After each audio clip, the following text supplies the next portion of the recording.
Hi, this is Ben. I don't really do introductions for this podcast, but in this case, I felt there were probably two things that were worth adding before the conversation. So this is a conversation with Mary Elizabeth Sutherland, who is senior editor at Nature and deals kind of with cognitive neuroscience, psychology, that kind of stuff. So we talk about kind of what it's like being an editor and all these kind of things. And at the end, I asked her whether there's anything she'd like to add. And she mentioned that it's probably a good idea to mention that she's not, speaking as a representative of Nature or the Nature Publishing Group or whatever, but that she's speaking as an individual based on her experiences at those places. And yeah, I thought it's probably just a decent idea just to put that in the beginning rather than have it as the very last minute of the podcast. The second part that I'd like to add before we start is that, so usually when I start recording the podcast, I have a minute or two in which I kind of just chat with the guests about something random, and then I delete that in the edit and just start with the first question. And in this case, I plan to do the same thing, and I just had a kind of random question about a random connection between her and me that I wasn't aware of whilst I contacted her. And we ended up actually talking a little bit about a study by Hugo Spears that Mary Elizabeth edited and that appeared in Nature a few months ago. So again, initially I planned to just delete that as usual, but then we kind of came back a few times to this study by Hugo Spears and use it as an example. And I realized that we never actually kind of explained what the study is, even in the slightest, and because we both knew what it was. So I thought I'd just spend 30 seconds to a minute explaining what that study is. So the study we're referring to came out this year in Nature. It's linked in the description. First author is Antoine Coutreau. So the very brief summary is Hugo Spears and Michael Hornberger developed this mobile game called See Hero Quest. It's a game in which you navigate in this virtual world. And while it's a fun game just to play, it actually provides scientifically valuable data. So it's not only a game, but it's also a cognitive task that you can use. And so this game was wildly popular. It, I think, had more than 4 million downloads or something like that from all over the world, all ages, everything.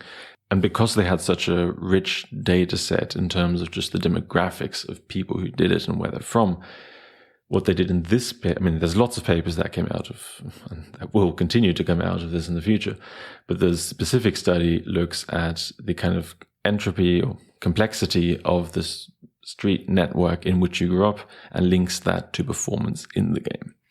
I think that's all I'm going to say here. If you're interested, so I've linked the article in the description, and I have an entire episode with Michael Hornberger about See Hero Quest, and I have an episode with Hugo Spears where we spend about half of the episode also talking about See Hero Quest. So if you're interested in that, I've also got links for those in the description. Anyway, those were just the two small points I wanted to make before we start. And here is now my conversation with Mary Elizabeth Sutherland.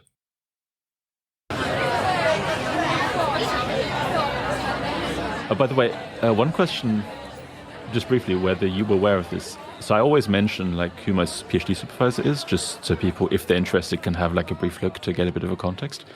Did you remember that you edited a manuscript of Christoph Kohn once at Nature Communications? Yes, I did at Nature Communications. Okay. Yes. Yeah, okay, because I just saw a talk of yours. I don't know. This is the funny thing. I have no idea how I found out about you or whatever. It's just somehow I ended up watching a talk of yours on YouTube. And then I thought, that was pretty cool. I should invite her to speak on the podcast. And then I, told my supervisor, and he's like, oh yeah, she edited the Nature Communications paper. And he actually, I guess it got published. So of course he liked the job you did. But he said he really liked that you kind of focused on what you thought was important about the reviews and that kind of stuff.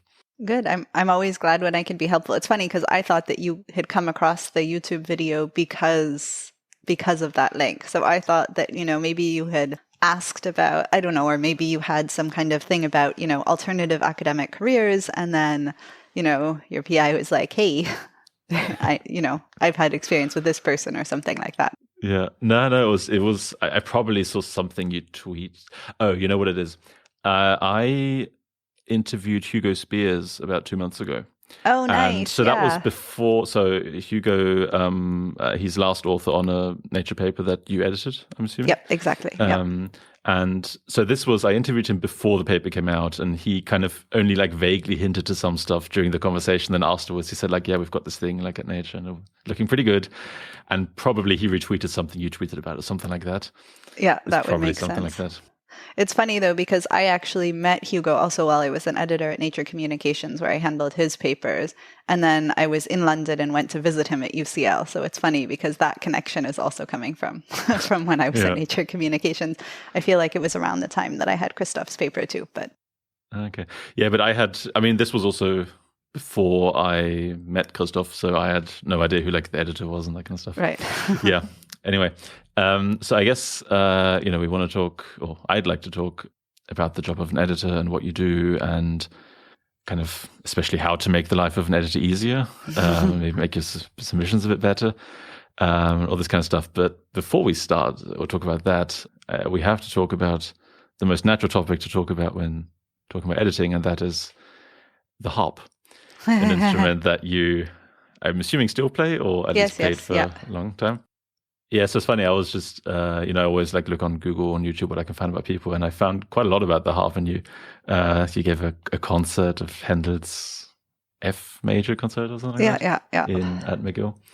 So I'm just curious, like, how did you, how did you start playing the harp, and why the harp? And the harp story makes a lot more sense than the editor story, I would say. Okay. My father is a musician, so that sets the stage, literally. And so when I was born, he was at the Canadian Opera Company in Toronto. I was born in Toronto. And he used to take me, so I used to listen to music as a young child, and then he would take me to rehearsals. And the best part of that was during the break, I got to sit next to various instruments and really see how they worked. And for me, the harp was just love, I got to sit there. I remember she put phone books so I could actually like reach the strings. And yeah, I got to play the harp, and I loved the harp. And so I said, Daddy, I want to play the harp. And he was like, oh no, why did I bring you to this rehearsal? No, I mean, he didn't say that out loud, but I can imagine, he thinks, oh goodness, like this is the instrument that she chooses. But since I was so young, right, he and my mother wanted to make sure that I was really serious about it. So they said, well, let's think about it. And I kept it up for long enough that they got me a little cantala. So that's like a little lap harp. And I played that for long enough and still cared. And then I got the Celtic harp. So that's, what I call the baby harp. And then finally I graduated to the big harp. So yeah, I've been playing harp all of my life. I mean, not all of my life, but most of my life. I can imagine your father's kind of, there's kind of like, oh, why the harp? Because I did lots of music, and I played trumpet and double bass in orchestras and piano. Nice. But so double bass is annoying to move, but it's kind of fine. You can carry it on your back kind of thing. But, once I had to help carry a harp transport it from A to B, and it's just, I guess like pianos are so annoying that every place has to have one. But harps are kind of in this in between where they're kind of annoying to move, but they don't have them just standing around. So you have to have your own one. Exactly. And as a parent, you can imagine, so not only do you invest in the harp, but then my parents, when I got the full-size harp, they had to buy a new car to fit the harp. So, it's like not only do you have the expensive musical instrument, but you have to then upgrade your car to move said musical instrument if you want the child to actually be able to play it outside of the living room. So how does that, I guess I know basically nothing about the harp. Even though I spent so much time in orchestras, I guess the harp was always the other side of the room. But there's like different sizes harps, right? Isn't there like a really big one or something, and then like a big concert harp or something? And yeah, so there is a Celtic harp, which is one that does not play all of the notes. By that I mean the Celtic harp, in order to change a tone, right? Like think black keys on the piano, you have to move a lever with one hand. So that means you have to stop playing with whatever hand and flick a lever. And that lever can only raise the string a half step. So the Celtic harp that I have, I tune in the key of E flat so that I can have some flats and some sharps, right? But I can't have all. Like my E flat string can only be an E flat and an E natural. My F string can only be an F and an F sharp. The pedal harp, which is what's used in orchestras, has pedals to do that. So for each string, you have a pedal that has 3 notches, flat, natural, and sharp. So you can get all of the different tones. The pedal harps do have different sizes, but not so much. There is there's different models and the models are different sizes, but it's not like a violin or a cello where you have like really baby ones that scale up. They are generally just all big. So you can have slightly smaller, but it's the big difference in size is sort of the type of harp. So I started on the Celtic harp, which is fine because you don't, when you're learning, you don't need really all of the different options, right? You're still learning how to read music, the theory, etc. And then when you graduate to real music, then you get the harp. So the harp that I have is the harp that I got when I was 12. Mm-hmm. Okay. And yeah, it's funny. I actually almost started, I don't know, do you know of the Cora? I don't know whether that's the correct pronunciation. No. It's basically, I don't know how I found out about this again, but somehow I came across it, and it's basically, they call it the West African harp. So it's kind of like in between your legs, a little bit like a cello, not exactly, but it's a bit like that. And then you have far fewer, I think it's like 20 strings or something like that, and you play that. And I really wanted to play it, but the problem is not that many teachers around, and one day I'll be in a big city and then I'll try and play that. Yeah, that would be fun. Yeah. So last question about the harp, so we can talk about the editing. Some recommendations. So I typed harp into Spotify, and it seemed to be a lot of it was transcriptions of piano pieces by Debussy or Satie or whatever. What's some kind of like good harp music to get into it, and maybe or some good performers or something like that? Yeah. So I'm particularly biased. So my teacher, Lucia Lawrence, was married to Carlos Salcedo. Carlos Salcedo is a big name in the harp world, from back in the day. So I really enjoy his performances because they are slightly older. The recording quality mirrors that fact. But I really like Carlos Salcedo's work. And of course, Lucia Lawrence, my teacher. Carlos Salcedo, as a harpist, also wrote a lot for the harp. So I really enjoy his pieces. One piece that I enjoy a lot just because it's fun is called Scintillation, and it's by Carlos Salcedo.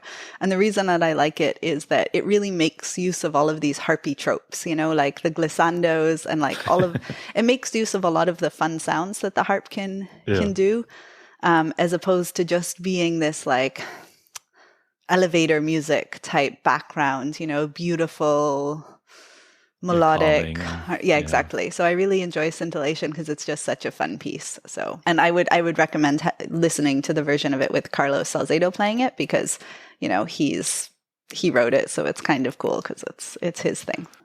Cool. Yeah. I'll put, if I can find a link to that in the description. And for new listeners, I always put links to usually research papers we talk about, but I guess in this case, YouTube or Spotify links or whatever, if you want to check that out. Okay, one reason I also wanted to bring up the harp is just because I guess I wanted to kind of trace how you became an editor. And from what I understand, you did a PhD in, let's say, cognitive neuroscience of music, roughly. Yep, exactly. And also performed, I think, still at the same time on the harp. So how did you go from that to your current position today, which is, let me get this correct, is it editor of behavioral sciences at Nature, or? Yeah, I think technically my title is just senior editor, but what I do is I'm a senior editor at Nature, and I handle papers in cognitive neuroscience, the behavioral sciences, and social sciences generally. Yeah. So how did you go from harp to this? Right. I started off really caring about the harp. But as I said, my dad was a musician, and I watched him lose his love of music a little bit as it became work, right? So it's not to say that he didn't love music anymore, but it became work. And what used to be the thing that he loved the most then became a source of stress and difficulty. And I never wanted to lose music in that way. So when starting at undergrad, when I went to college, I started not just doing music, but doing music and science simultaneously in order to just be sure that I had other options open. And so in doing that, I came across this field of music cognition, and I thought, oh, that's really cool because this basically answers the question, of why can't I lose music? So why is it that I don't want to lose music? Why is it that this is so important? What is it, what is it doing in my brain? What makes it so key? So I thought, oh, this seems like a cool question, something I want to study. And look at this, there are a whole bunch of other people who do it. So that's how I got into the PhD. And the great thing about my PhD was that it was in Robert Zatorri's lab, and everybody in his lab played music in some sense, right? Again, it makes sense, right? Because if you're going to be a good music cognitive neuroscientist, you need to understand the music to understand what questions you can use it for to understand the brain, right? Because the cool thing about music is that it has the intellectual part of, the syntax of music, learning music. So you have learning and memory.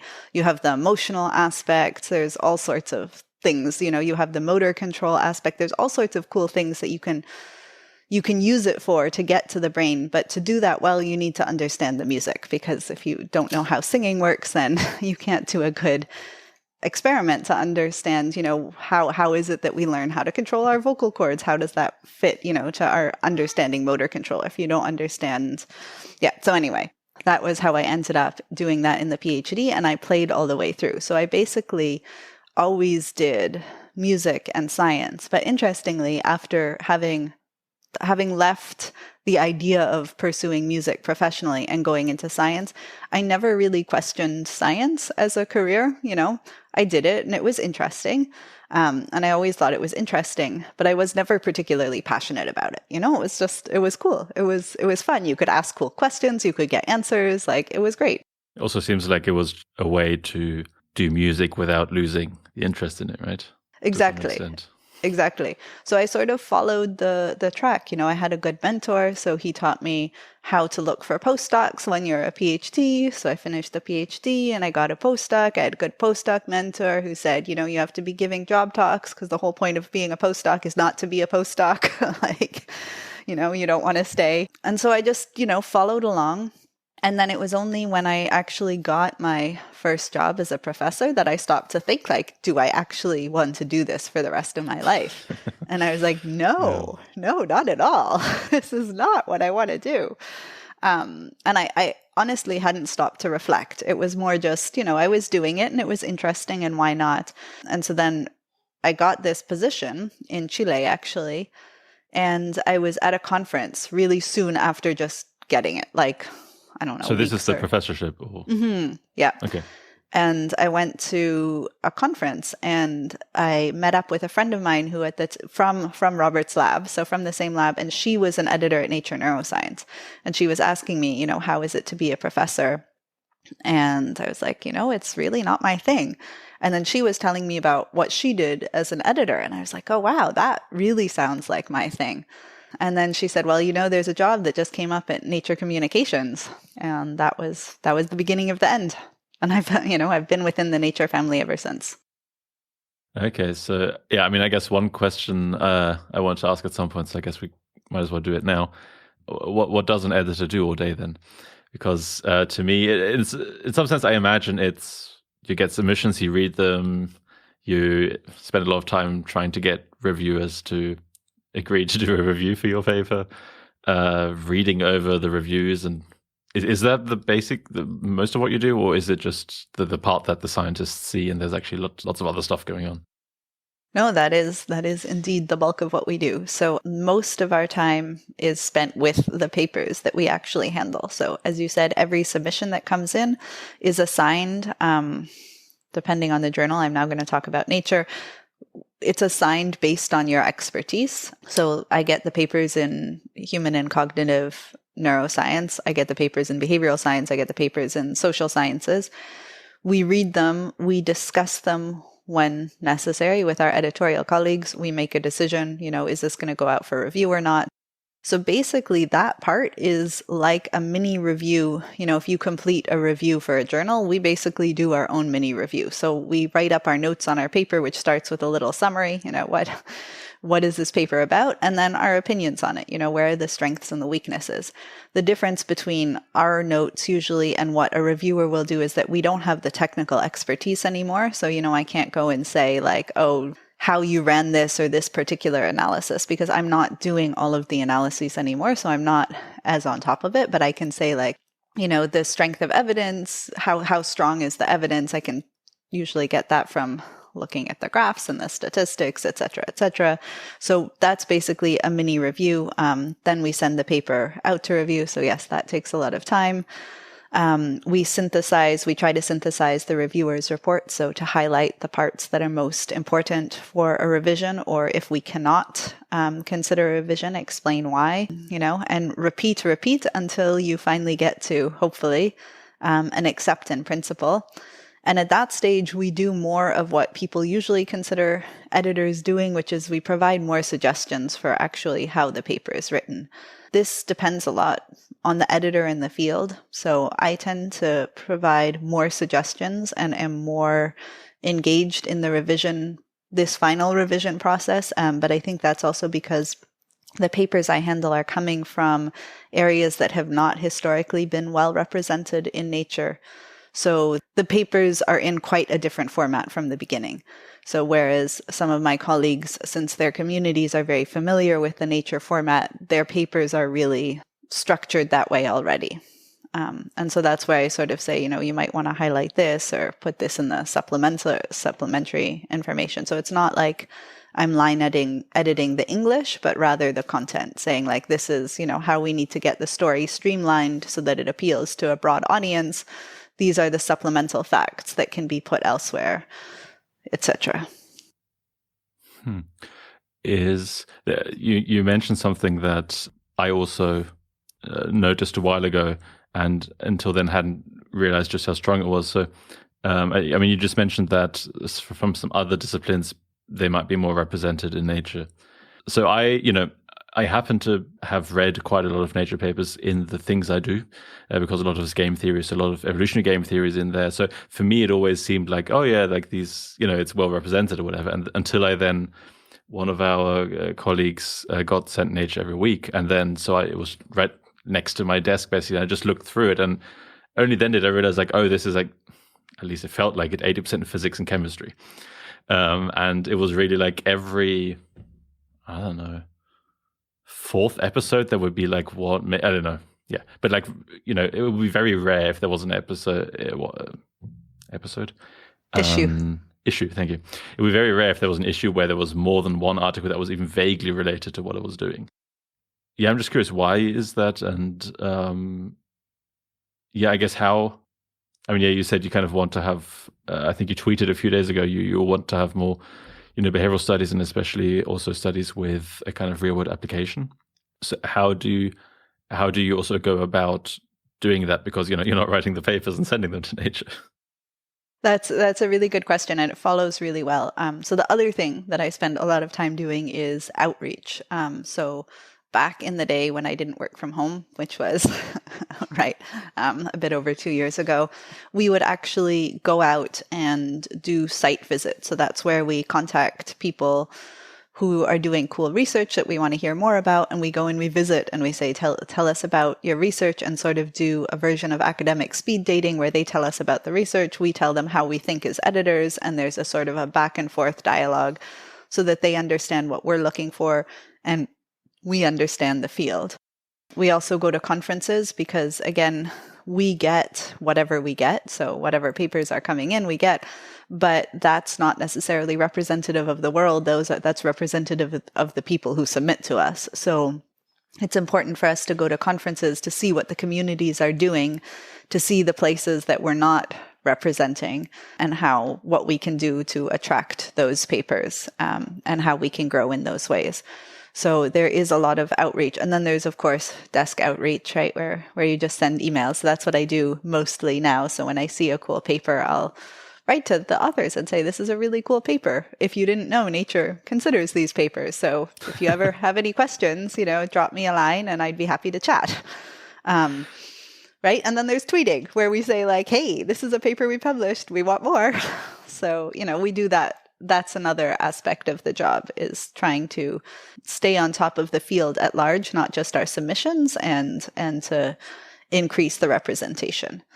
There's one other thing that we can do for that. So there are reviews and perspectives. So reviews, right, being the standard review of the article, the perspective being a synthesis of the literature, but to have a particular opinion. And so something else that we do is we think about what types of reviews and perspectives, or we think about fields that are of interest, and we commission reviews and perspectives. So that means we actually do go out and we say, hey, this is something we're interested in. Would you be willing to write us a review or a perspective? These still go through peer review, but basically that means you know that they will go to peer review. And with reviews and perspectives, they can, of course, be rejected after peer review. But because there is no such thing as a fatal flaw in the data and the design, it usually can make it through. So that's another way that we try to attract fields, because then once that review or perspective is published, then people will hopefully see it and say, oh, well, Nature published this, then they're interested. Okay, I had no idea that journals did that directly, also like contacting. I mean, I guess I knew that like sometimes you have invited reviews and that kind of stuff, but yeah, I had no idea you did that. I mean, do you sometimes see a preprint and go like, hey guys, do you want to submit this into Nature, or is that... Yes, because we do. Really? Okay. So actually, I don't know if you saw, recently we published a paper from the UK Biobank on the changes to the human brain after being infected with COVID. Yeah, I didn't read it, but I saw it came out like a month ago or something. Or two, so that one I saw in medRxiv, and I wrote to the authors and I said, if you haven't submitted it, please submit to us.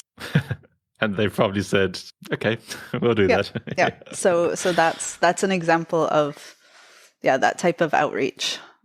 I guess that would be called outreach, right? I don't know. Yeah, that must be a pretty cool email to get. Yeah, I hope so. So this was great. We ended up publishing it. But yeah, that is the thing. So there are times when I see a preprint and I'll say, yeah, that's one. Basically, I say, I've read the preprint and we will send it out to review if you submit to us, because I can make the editorial judgment already. Yeah. I guess one question I still had about your kind of journey as an editor is, what exactly is kind of the difference between being at Nature Communications, Nature Human Behavior, and now at Nature? Like for you, like why did you make the switch? Was it a more senior position, or was it you wanted to be more, I don't know. I'm just curious, like kind of why, what the difference is between being an editor, let's say at Nature Communications and Nature Human Behavior. It's a funny question, because our HR asked me the same question, because they're like, but you're staying in the same role. What's wrong? And I was like, nothing's wrong. Nothing's wrong. They're just different journals.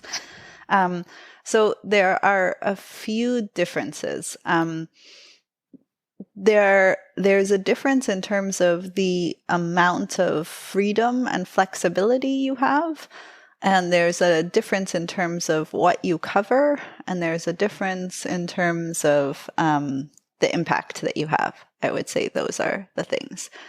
So when I started at Nature Communications, I really enjoyed it. I had a great time at Nature Communications. But in that case, my role was really publishing primary research. There was some reviews, perspective, comments, but it was really going for primary research and publishing much more of it, which meant, though, as you've heard, like I am very engaged in all of the papers I've handled, it means that there was just sort of less time that I could spend because I was publishing a lot more. Nature Human Behavior, I moved because in what we call the research journal, so that's not Nature Communications, but anything else that's like Nature something. So Nature Human Behavior, Nature Neuroscience, Nature Genetics, Nature Medicine, in those journals. The editors also cover what we call front half, and that's the more journalistic content. So all of a sudden, you start to be able to write editorials, write research highlights, deal with comments, worldviews. You get to do special issues of the journal. So there's a lot more, let's say, of your personal strategy or interest that goes, and you develop a lot more skills. So at Nature Communications, they've expanded, but because they are this huge multidisciplinary journal, you don't have, a special issue on something. You can put together a collection, but like everybody is publishing everything.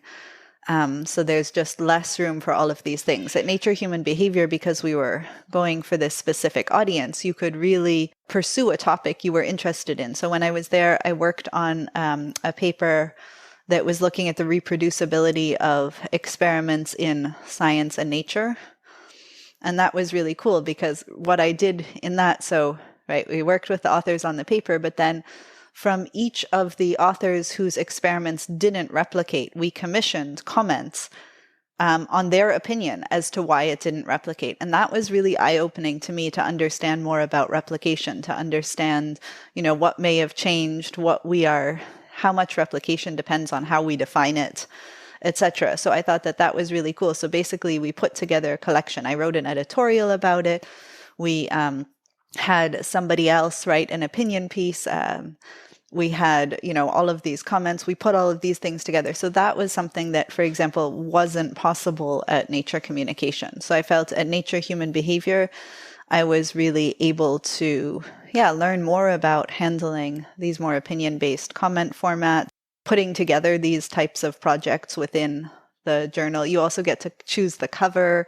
There's just lots more involvement, and you feel like you are putting out a product as a team instead of just contributing papers to this larger journal. Okay, yeah, it's funny. I didn't know that you also did that. It seems like I've read quite a few things you've edited without realizing it, because I read that article and I think one of the responses and okay. Here's a kind of silly question, but I'm still not entirely sure what Nature Communications exactly is. So that kind of maybe we can do this by contrast, kind of what's the difference between Nature Communications and scientific reports? Because they all seem to me to be publishing research from all disciplines, or more or less all disciplines.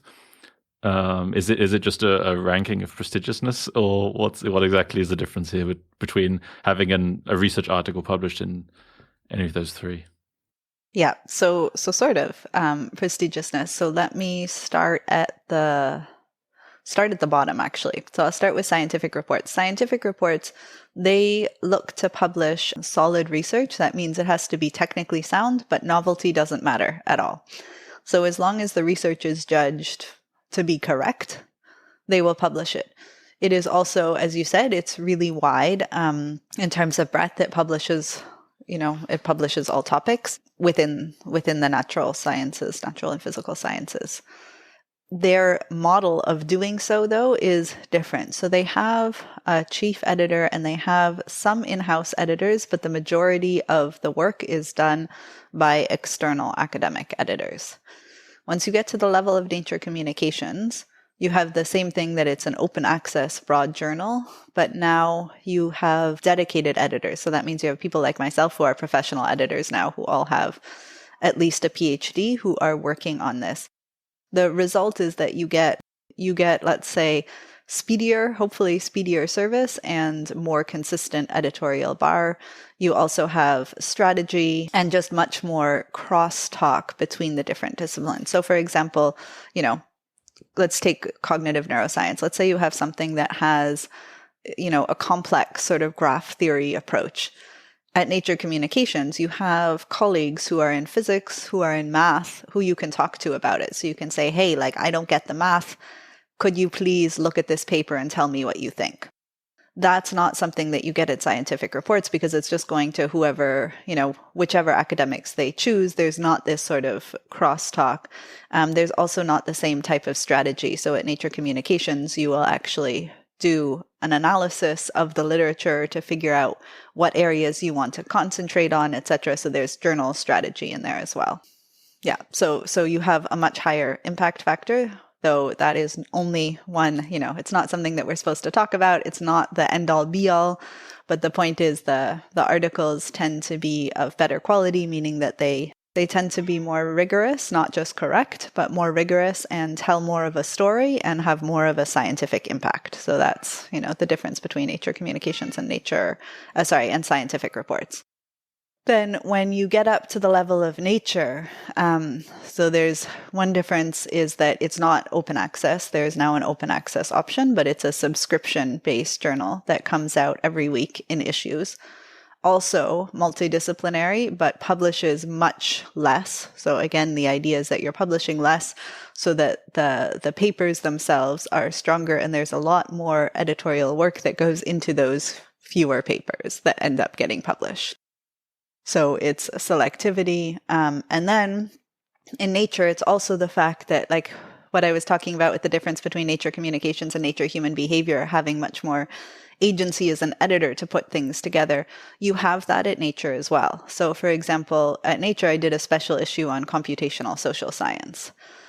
So that is, even though, you are technically this big, huge, broad journal, because we are publishing much less, you can have special issues that are really focusing on one of the topic. And the cool thing there is that you're getting exposure to all of the different fields versus in nature human behavior, where you are just exposed to the people who care about human behavior.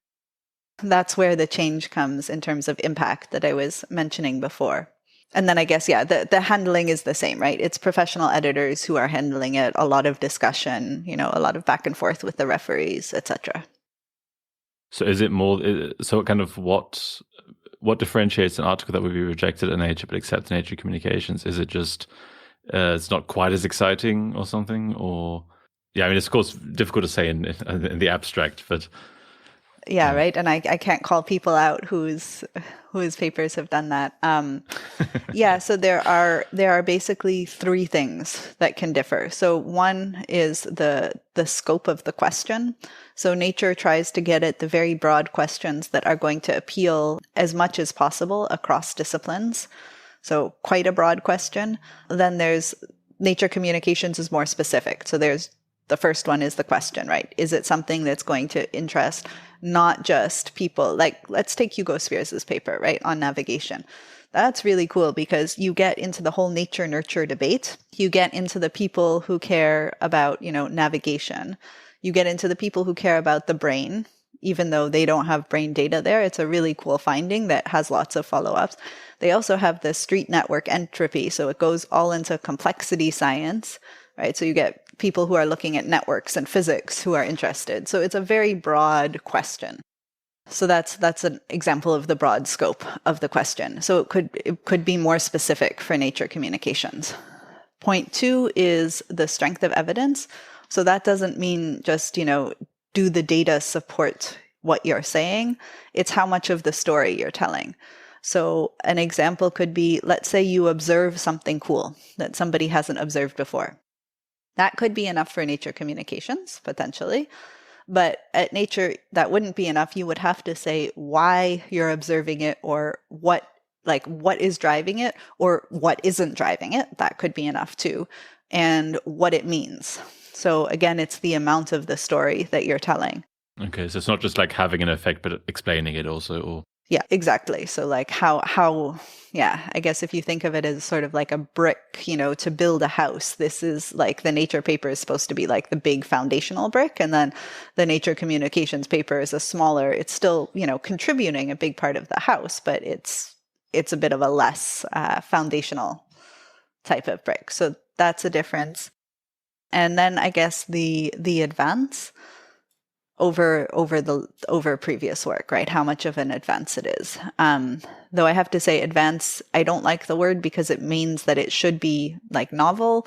And I don't think that's always true. So we consider an evidence-based advance. So if you have a field where, half of the papers say A and half of it say B, but if you look at it, it's because everything has been based on small sample sizes and has issues.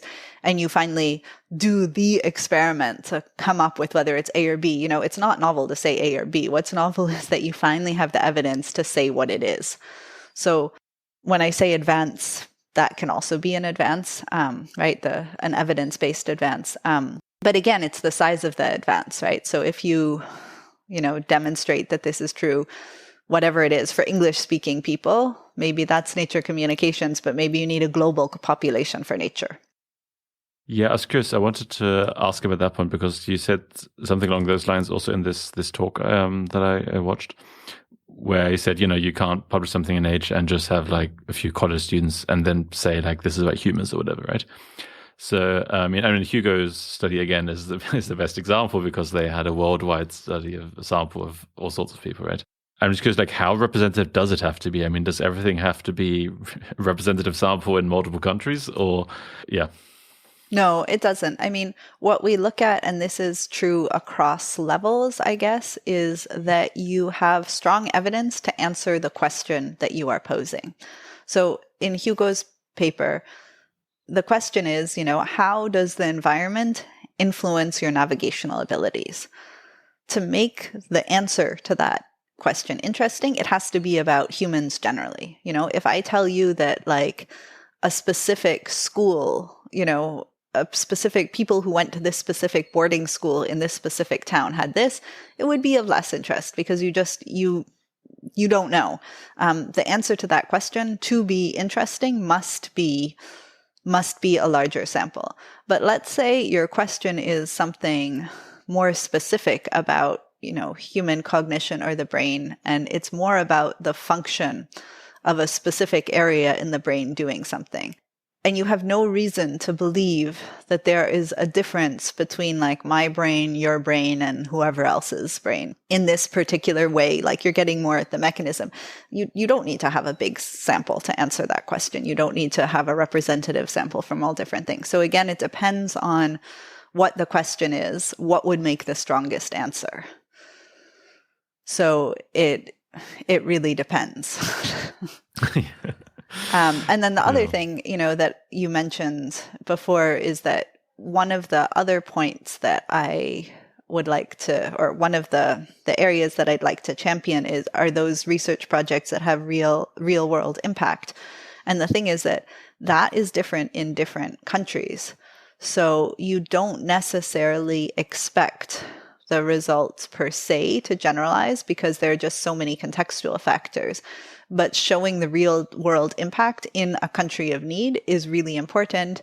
And if you read through the paper, there's also these sort of general scientific nuggets that can be gleaned. One of the examples is I recently published a paper by Josh Blumenstock and colleagues that was using a combination of, he was taking satellite images and cell phone data and using a machine learning algorithm that had been trained on cell phone usage data in Togo to basically allocate COVID-19 relief aid. So, who was being targeted for relief aid.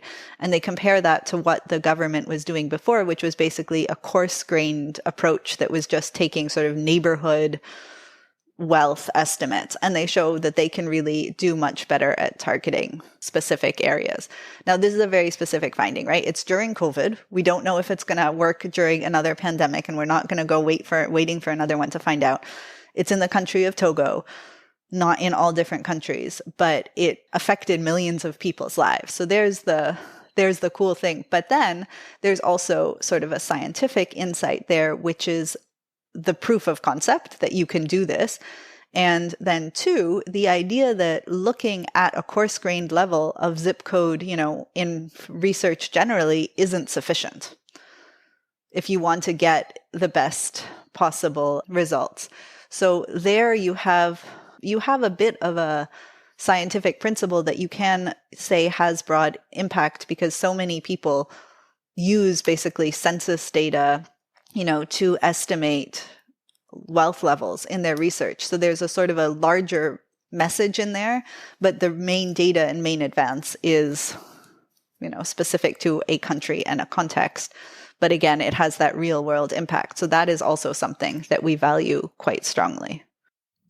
Yeah, I guess it also fits with the thing you mentioned earlier about, it's a big study that's very difficult to pull off, just not technically exactly, but like from the organization, I'm assuming, and to be allowed to do it and all these kind of things. So, right, exactly, and then the hope is that there's a scientific impact based on the specific aspects, but then there's also this practical aspect which we care about a lot as well, right? That also getting the attention of policymakers and understanding that there are these approaches that can be used to be more effective in allocating relief aid, and try it in different places. So different places and different contexts, because there is always the need for distribution of relief aid. Okay, yeah, that's pretty cool. I want to, I guess there's kind of like two main kind of topics I want to talk about at least briefly. One is the kind of, how to improve your submissions and make the life of the editor easier, and the other is kind of if we want to call it grandly, the future of publishing and the kind of changes you want to see.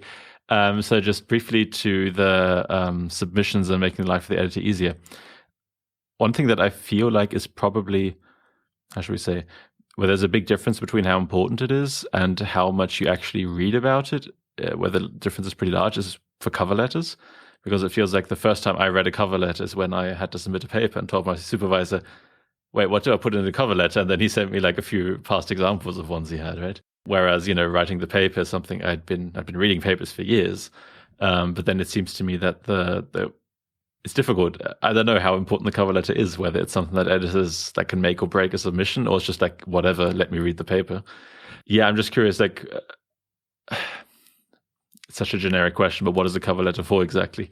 And to maybe make it slightly more specifically, in this talk I think you said that for you at Nature, because you get so many different submissions from so many different topics, that for you it really helps if the authors kind of put into context what the study does, because you just can't know every single area that you're dealing with. Whereas someone at a much more niche journal, where the people might actually know the research area very well. So yeah, what's a cover letter for?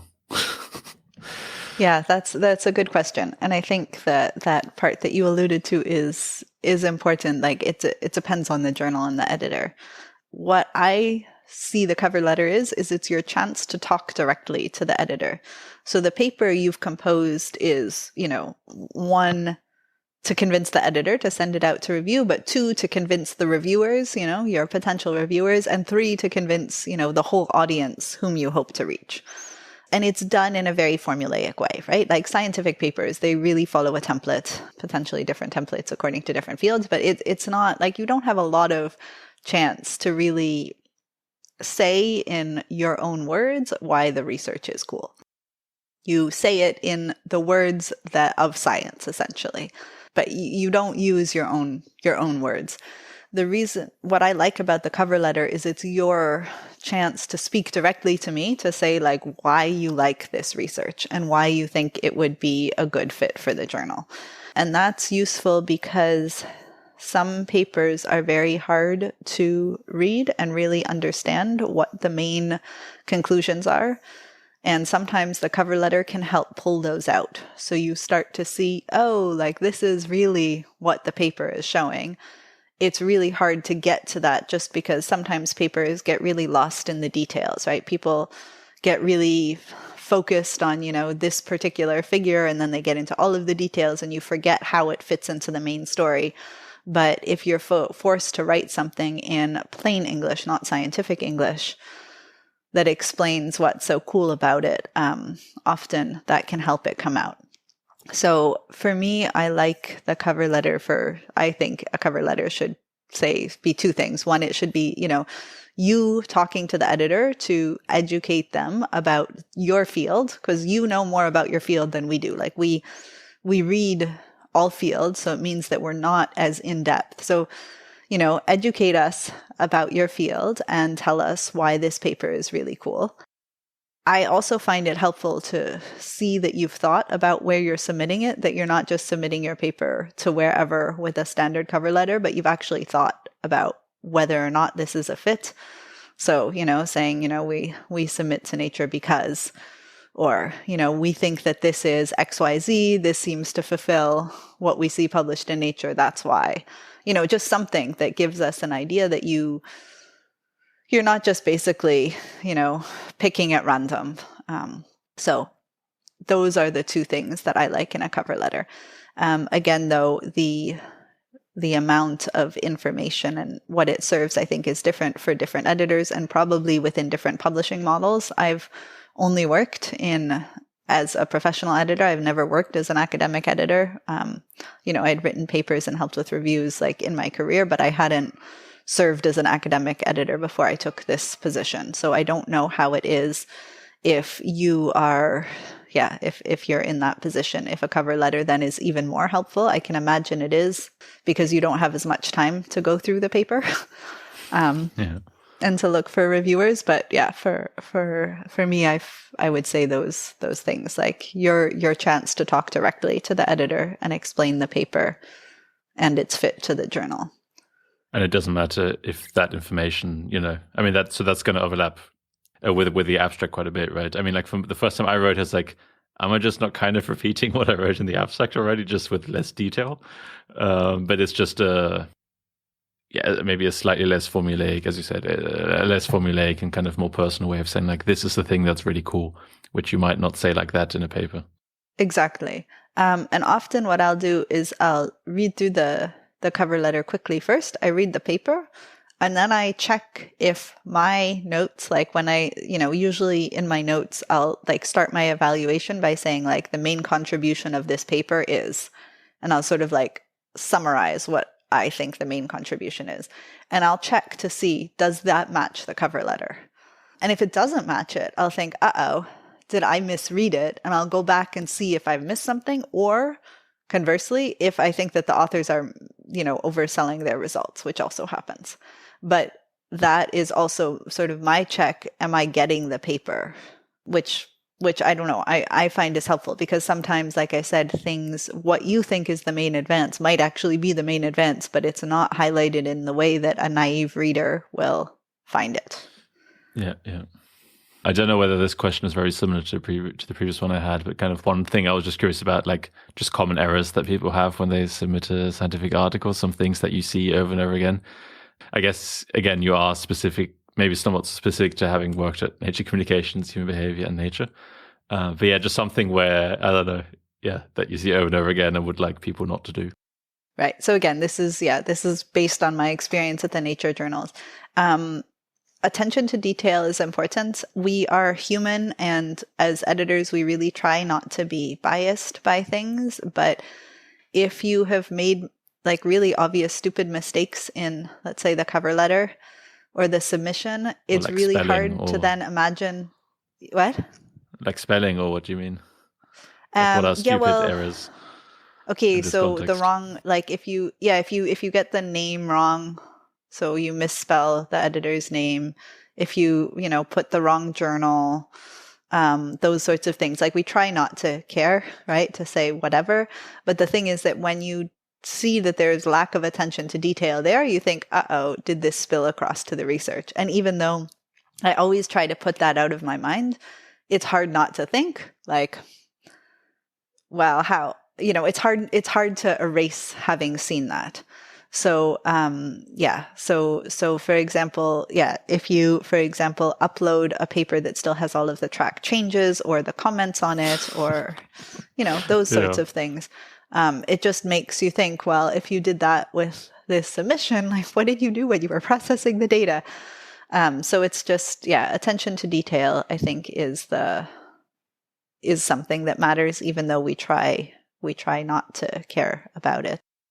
The other thing that I care most about is actually the amount of detail you provide in statistics and methods. I think a lot of people think Nature papers are succinct, so you shouldn't provide all the information, but then it's impossible to evaluate the paper. So it's really important in submissions that you have the statistical details. You don't just say like, this is more than that, because who knows what that means. So we ask whenever possible that people don't use qualifying language, but rather they put the numbers, you quantify when possible. Because if you show me, that whatever is 10 and whatever is 5, I can see what that difference is relative to the distribution. But if you say this is more and this is less, I have no idea how big the difference is, where it fits, relative to the distribution, etc. But if you provide full statistical details, descriptive, or if you're actually, doing frequentist or non-frequentist approaches, anything, please include all of the details, because without them, I have no idea how strong the claim you're making is. So, yes, statistical details. And the other thing is, when we accept a paper, we ask that the figures be uploaded separately.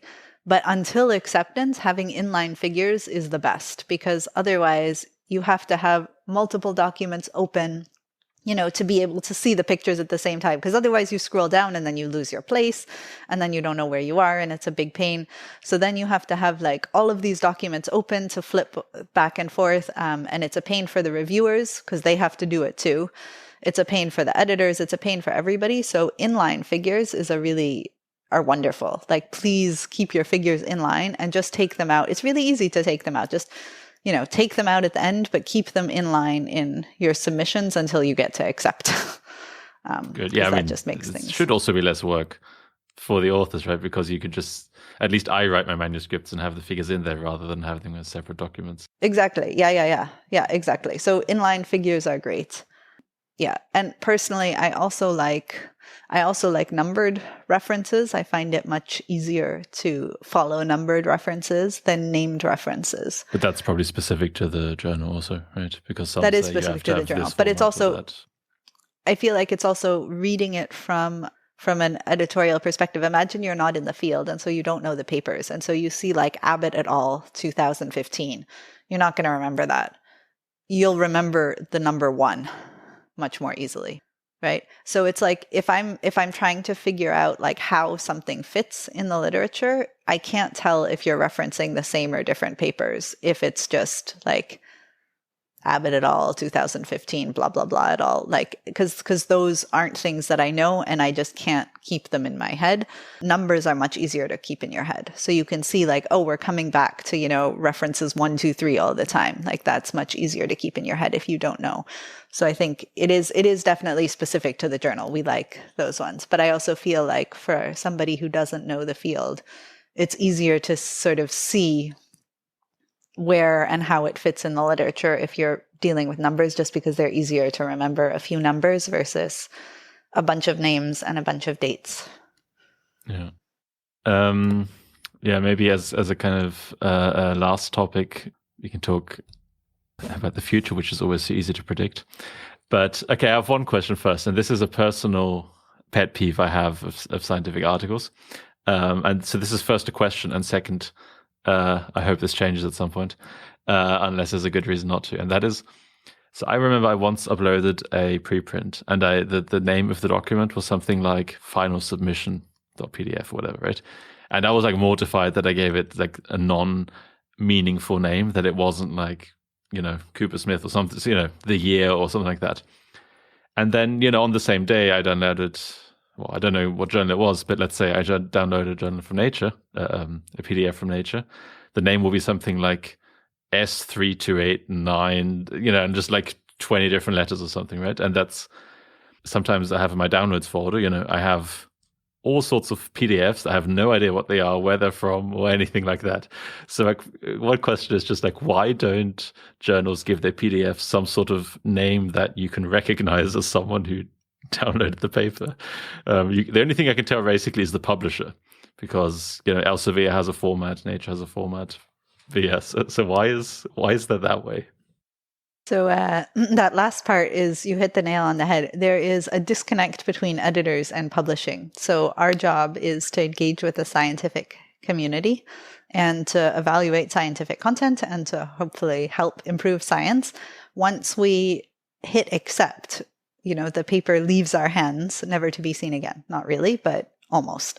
So that means I have no idea why the downloads go as the downloads do. I have no idea of the, what made them choose whatever formatting.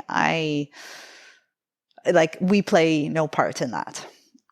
So I don't know. In fact, I don't even know who I could approach to ask.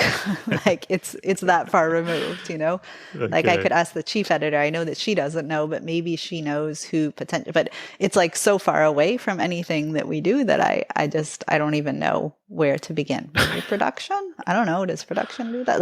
I really don't know. Yeah. So maybe that's, it looks like someone has to do some sort of investigative journalism here to find out who names the PDFs. Exactly, and how all of that works. I mean, maybe the platform?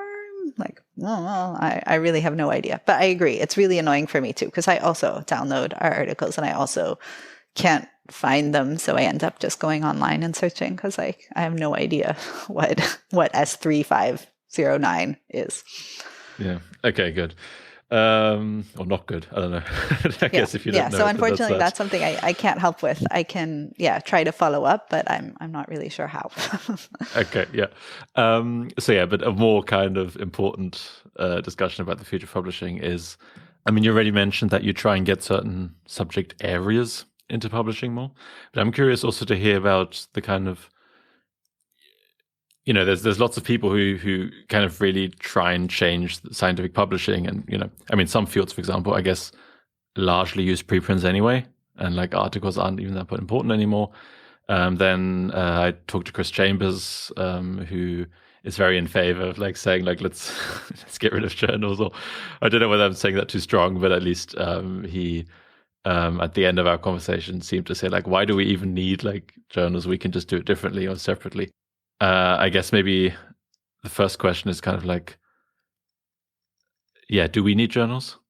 And then secondly, kind of what kind of changes in terms of like, I don't know, like for example, will register reports be at Nature ever? Or these kind of questions, like different kind of formats, or making papers more interactive to put them in the 21st century, or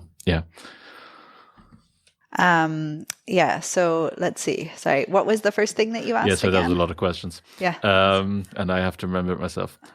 Kind of what do journals add that you wouldn't get without them? Kind of. Okay. Why would it?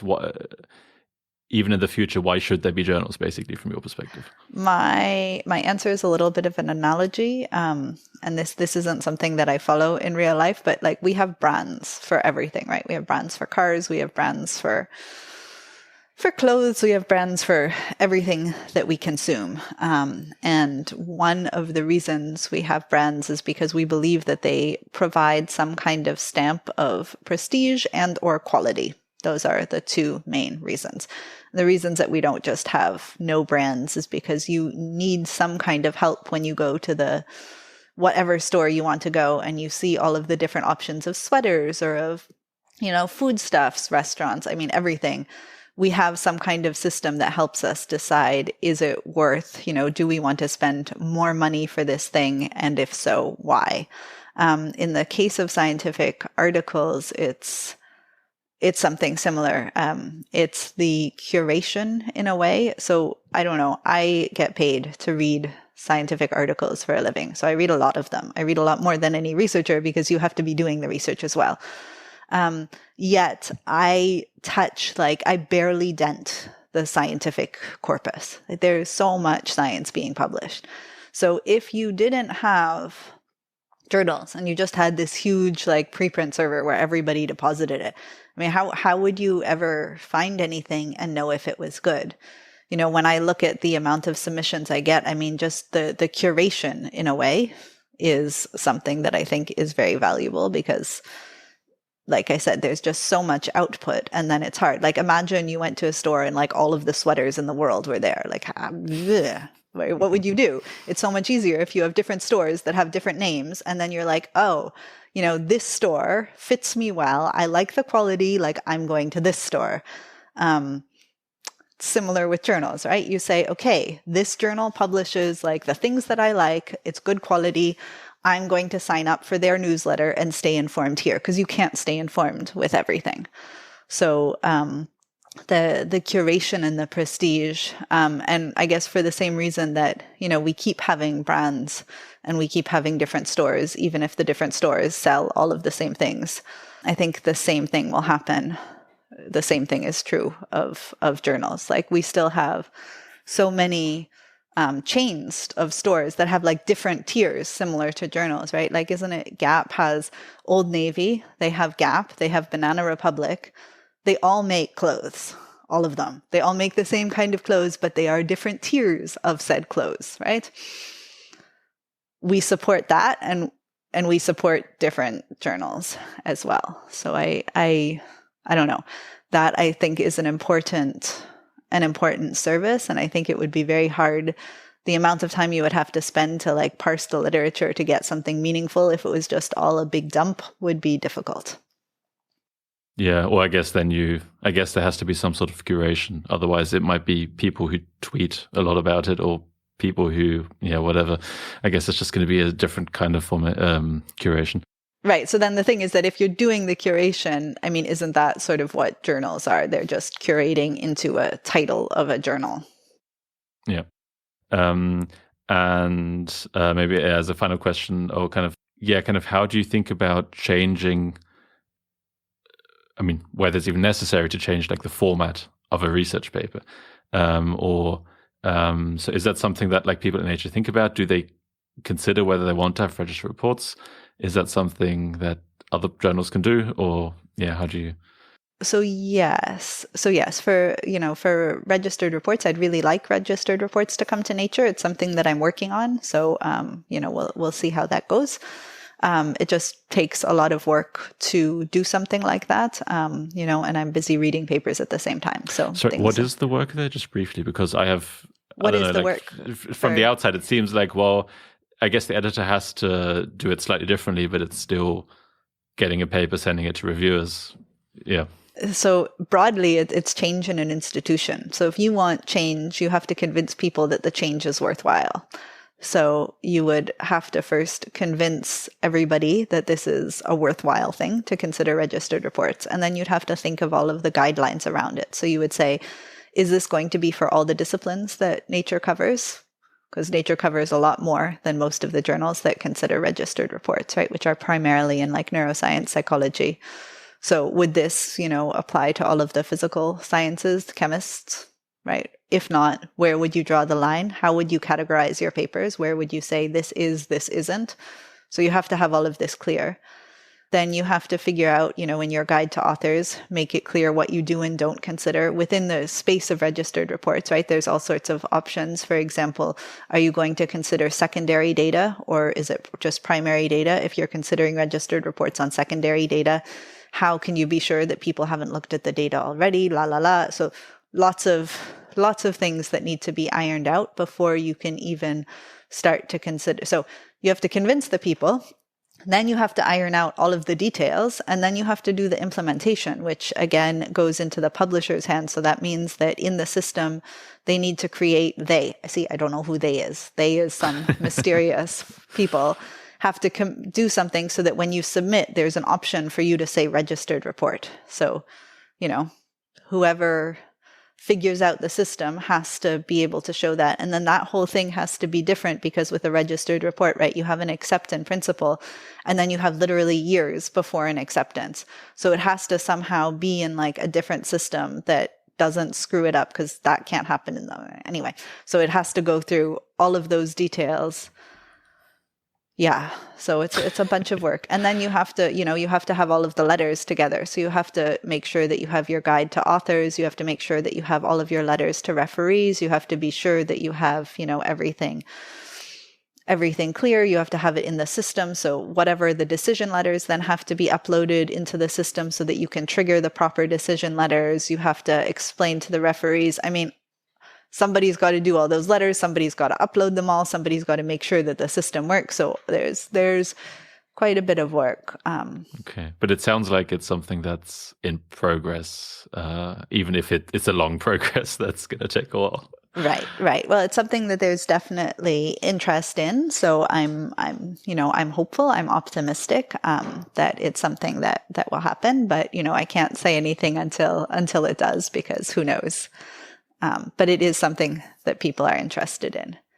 Yeah, that's cool. And same goes for different types of formats and different cool things that we can do. There's definitely a lot of interest in it, from the editor's state. But as I said, we deal with science, and there's a whole separate team of people who deal with the implementation. So there's all these things that we want to do, but how it then gets implemented just is something that we don't know, and takes a lot of players. And so we can bring it up, and then, slowly there is change that comes to the format, and it does change. We now have extended data figures, so we can have many more data figures.